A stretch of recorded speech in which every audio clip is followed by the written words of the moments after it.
One of the foundational scholars in this area is Carl Weick. And he studied how people make sense of uncertainty and ambiguity in high-risk environments like the space station and flying a fighter jet off of carriers and things like that. But Weick's work showed that sense making is not about finding the right answer. It's about updating your understanding of reality as new information emerges. So in other words, effective leaders don't cling to the original plan. They continuously revise their mental model of what's happening. So I can, I can hear that in your voice. I mean, in a sense, you have done that for so long and it's so ingrained that it just seems logical to you that, well, this happens, our module dysfunctions and we're stuck in space, and that just happens and we're going to roll with it. And the ability to do that is really important from a leadership standpoint and within scholarship. And then building on the work that Wyke had done individually, he and Kathleen Sutcliffe studied what they called, and you're familiar with this term, high reliability organizations, groups like aircraft carriers, air traffic control centers, nuclear power plants,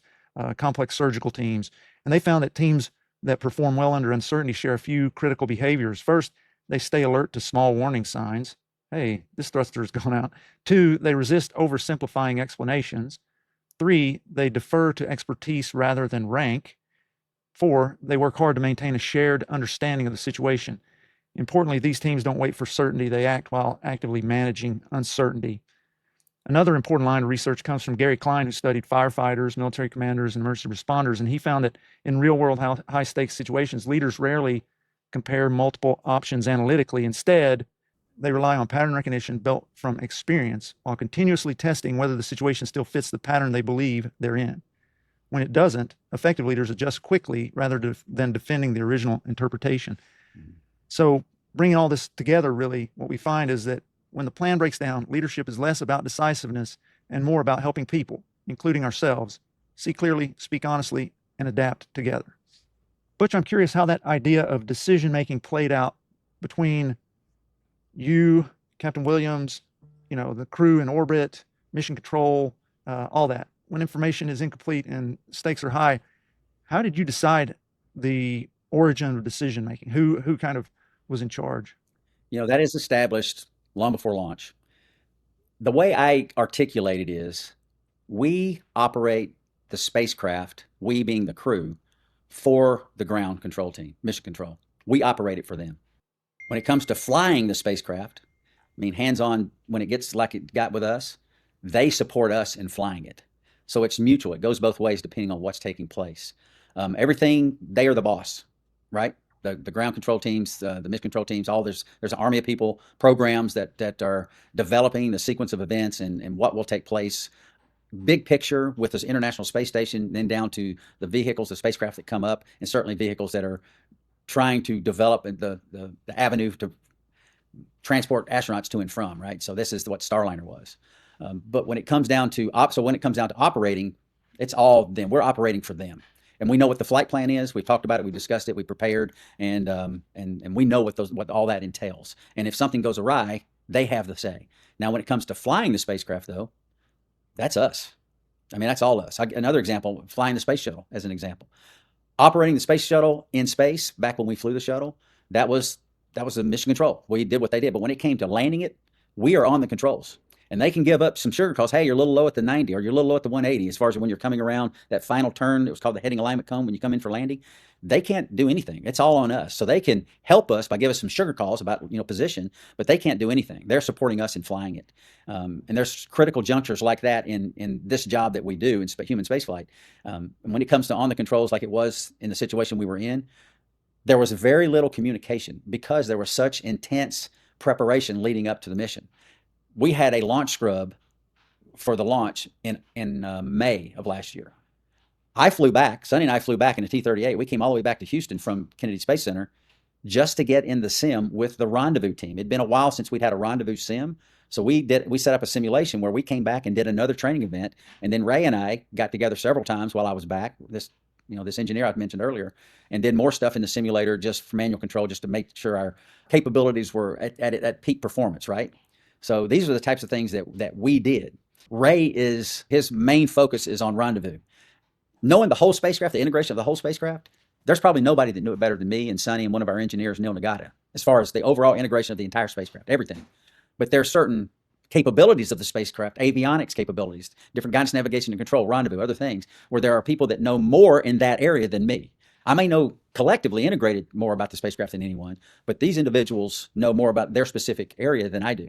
And it's because of my position. If I said, hey, I got this, that's not the way we go about business. I respect their opinion, regardless of where they are in the chain, like you mentioned. Their opinion actually not just respect it. I need it. I need to know what they think about any given situation, because they're the expert in their area. And then it's my position to integrate all that into everything else. So when Ray would say something, as an example, I listened and I heeded what he said, because he's the expert in that position, and add that to my bucket of capabilities. Let's put it like that, right? Into my operations kind of mindset. And you do that with all those different areas. And that's something else that you learn going back all the way back to aircraft carriers, and trusting the people, like you said. You don't necessarily, it's not title, but it's the one that has the knowledge in a certain situation. And that's something that we inherently have to do in those really high-paced, dangerous areas of life that we find ourselves in, like on an aircraft carrier or in combat. Those the situations that lead to combat, those systems that give you that capability. So I know I'm saying a lot. Hopefully I'm answering your question sufficiently. So up and down the chain, yeah, I'm responsible for control of the spacecraft. They acquiesce to me to fly it, but I acquiesce to them to operate it, and learning from each individual is paramount in the success of the overall system and program. I think it's pretty certain that most of the leaders, who are listening to this podcast aren't astronauts, have no experience with International Space Station, but they are dealing with uncertainty.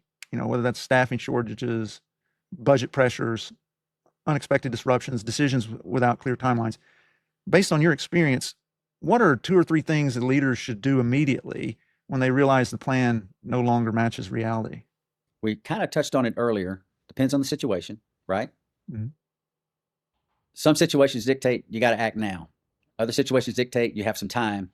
I tell you what, I'm a firm believer in surrounding myself with the sharp people in all areas that I have purview over, and almost be foolish not to, and listen to what they have to say. Listening is a big thing in leadership that hopefully most people have learned. Sometimes we learn it the hard way, but listening and heeding what the experts in various areas say and what their opinion is very, very important. But in certain situations, you don't have that luxury. Most situations you do, but there are some that you don't. And that's when that understanding, preparation, I'm not going to go in as the commander of a battle group, nor would I put someone in that position with a week of being there, without making sure that they are fully up to speed and ready to handle the overall situation. That's why we do handovers, like for any number of weeks or even months, handovers, where we get someone up to that level of being able to be in that position of leadership, because there are those situations that require you to make those decisions now. And so hopefully the process is in place. We'll get everyone in that position with sufficient knowledge and understanding to be able to make those hard decisions, the quick and hard decisions. I'll give you a quick example. Combat. It's a Desert Storm, a long time ago. But I was in a 8-plane strike where we were going into a target area, and there was no air-to-air threat. The air-to-air threat had been diminished. So when we were going in and prosecuting a target, and first we had to refuel from the tanker. I was dash last. I was junior. When I got to the tanker was empty. It didn't have any gas. So the flight lead said, go to the next tanker that's going to give us gas after the mission. He's 300 miles south. Go rendezvous with him, get gas, and we'll see what the situation is when you catch up. So I did that. I went down, got gas, started screaming back up towards the border. They were checking out as I was getting up, 50 miles from the border. And the flight lead said, hey, there's really not a lot of threat in there. Go on in there and just drop your weapons in this area where we were. Just go in there in country. Let's go into combat in bad guy country alone. He said, go on in there and just drop your weapons, because you can't land on an aircraft carrier unless you're below a certain weight. And if you got all these weapons on, you're going to have to, get rid of them. You would, we call it pickle, but you would release the weapon in a non-firing mode, and it would just land in the water and sink to the bottom. We don't want to do that. So if we can get rid of them before we get back to the carrier, that's good. So he told me to go in and just get rid of my weapons. He sends me into combat alone. That's not the right decision in any semblance of the imagination. But this individual who was leading this strike shouldn't have been leading the strike to begin with. We all felt that. We all knew that. And then this situation comes up, and in an extreme situation, he says, hey, he's thinking, hey, you need to get your weapons off. We don't like to drop them in the Red Sea, like that. So yeah, go ahead and go in there and drop your weapons. Not a good call. Nothing. Obviously, I'm here. There was a threat that I had to take care of from the ground. And so his assessment that there was no threat in our area was not correct. He didn't have enough information data to make that call. He flew over the top and nothing happened when he was there, but that doesn't mean there's nothing there. Matter of fact, we knew there was something there based on our intelligence. They just didn't light up for them, so to speak.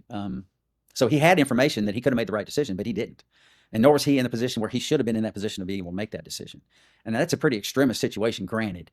But hopefully your listeners, take that and they say, hey, am I fully prepared in the position, in extremis, when times, I got to make a decision now to make the right call on a situation? If I'm not, I need to get there. And what do I need to do to get to that position?